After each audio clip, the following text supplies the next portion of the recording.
नारायणं नमस्कृत्यं नरं चैव नरोत्तमं देवीं सरस्वतीं व्यासं ततो जयमुदीरयेत्। सर्वप्रथम सभी भारतवासी भगवत भक्तों को, सनातन धर्मी बंधु बांधवों को विश्व भर में दीपावली महामहोत्सव की बहुत अनंत अनंत शुभकामनाएं। और साथ ही अभी पूरे भारतवर्ष में एक चर्चा सी चल पड़ी है कि दीपावली उत्सव 31 को मनाया जाए या 1 तारीख को मनाया जाए। तो उसका निराकरण करने के लिए बहुत बार मुझे फ़ोन आ रहा है, बहुत लोग पूछते हैं 31 को करें या 1 को करें महाराज जी। तो जिन जिन क्षेत्रों में सूर्योदय प्रातःकालीन सत्र में जल्दी हो जाता है, जैसे उत्तर भारत का जो क्षेत्र है, उत्तर भारत के क्षेत्र में सूर्योदय पहले होता है और दक्षिण भारत में कुछ समय बाद में होता है, तो सबका सूर्योदय और सूर्यास्त का मानांक अलग अलग है। तो महाराष्ट्र यानी मध्य प्रदेश से लेकर करके नीचे दक्षिण भारत तक के क्षेत्र में साधारण सूर्योदय और सूर्यास्त का समय काल लगभग नज़दीक समय काल ही है। तो मध्य भारत से लेकर करके तो दक्षिण भारत के प्रांतों तक में अमावस्या दोपहर 3:31 के बाद में लग रही है और अगले दिन 1 तारीख को 6:30 बजे तक के अमावस्या का महापर्व रहेगा। इसीलिए जब शास्त्रों में कहा गया है कि जिसका सूर्योदय और सूर्यास्त का समय काल ज़्यादा जल्दी होगा वे लोग 31 तारीख को मनाएंगे, और जिसका सूर्यास्त काल थोड़ा समय के बाद है वे लोग यानी दक्षिण भारत के लोग 1 तारीख को दीपावली पर्व मना सकते हैं। अब कई लोग कहते हैं कि 1 को क्यों नहीं मनाना चाहिए, क्योंकि 1 तारीख को अमावस्या सायंकाल में समाप्त हो जाएगी।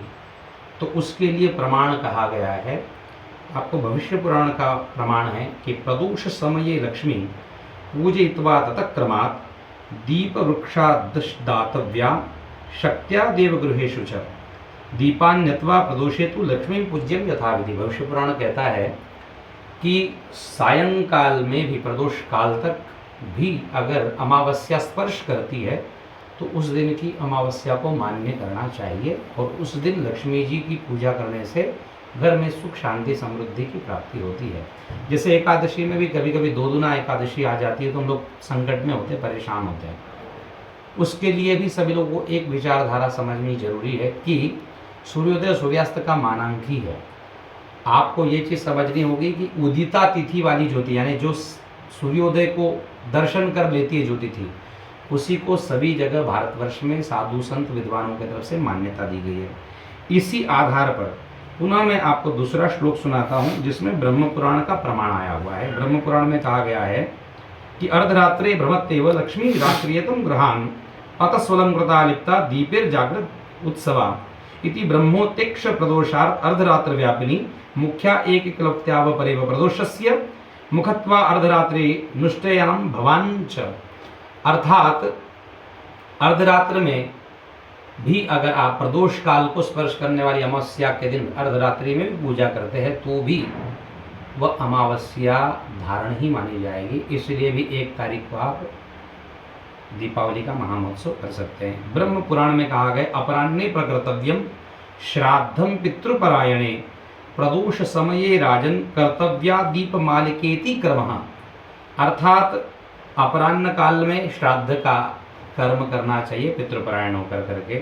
प्रदोष समय में मनुष्य को कर्तव्य जान कर करके दीपमाला की पूजा यानी कि दीपावली का महामहोत्सव कर सकते हैं।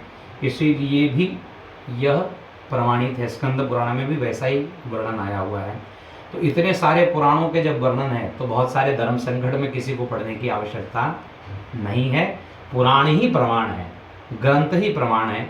इसलिए उत्तर भारत के क्षेत्रीय लोग 31 को भी मना सकते हैं और दक्षिण भारत के क्षेत्र में 1 तारीख सर्वमान्य समझ कर करके दीपावली का महोत्सव मनाना चाहिए। जैसे हम महाराष्ट्र में रहने के बाद उत्तर भारत का रूल्स फॉलो नहीं कर सकते, और जैसे उत्तर भारत के लोग महाराष्ट्र के रूल्स फॉलो नहीं कर सकते कानून तरीके से, उसी प्रकार पंचांगीय शुद्धता जिस क्षेत्र में आप रह रहे हैं वहाँ के पंडित जी को आदर सम्मान के साथ पूछा कीजिए तिथियों को, और वहीं के पंडित जी से मानना चाहिए। ये विवाद उत्पन्न इसलिए होता है क्योंकि पहले मोबाइल नहीं होते थे, तो हम लोग नज़दीक के ब्राह्मण देवता को सम्मान से पूछते थे, उन्हें कुछ सेवा देते थे और उनको प्रणाम कर करके ब्राह्मण दर्शन भी होता था, ब्राह्मण का सम्मान भी होता था, और वहाँ के सूर्योदय और सूर्यास्त का मानांक वहाँ के ब्राह्मण देवता जानते थे तो वो बताते, तो उसमें कोई दिक्कत नहीं हुआ करती थी। आजकल टीवी चैनल्स खुल गए हैं, हमारे जैसे कुछ बोलने वाले यूट्यूब पर बोल देते हैं। इसीलिए विनम्रता से अनुरोध है, कोई विवाद में नहीं फंसे। जिसका सूर्योदय और सूर्यास्त जहाँ जहाँ का क्षेत्र का होता है, जहाँ आप पूजा कर रहे हैं उसी क्षेत्र के पंडित, जैसे आप मिथिला के हो लेकिन मिथिला में पूजा कर रहे होंगे तो मिथिला के पंचांग अनुसार पूजा कीजिए, और अगर मिथिला के हो करके आप महाराष्ट्र में हैं तो आपको महाराष्ट्र के पंचांग अनुसार कर्म पूजा करनी चाहिए। अगर आप उत्तर भारतीय है लेकिन आप मुंबई के किसी महानगर में रह रहे हैं तो वहाँ के ब्राह्मण देवता जो आपको पंचांग बता रहे वही सही मान करके उसको मानना चाहिए। ये हर प्रकार के ग्रंथों के लिए प्रमाण्य है, हर प्रकार के पूजन के लिए प्रमाण्य है। फिर से किसी प्रकार के विवाद में न रहे। जय जय श्री राधे, जय श्री सीताराम। मुस्कुराइए, दीपावली का महामहोत्सव है। जय श्री राधे। जय श्री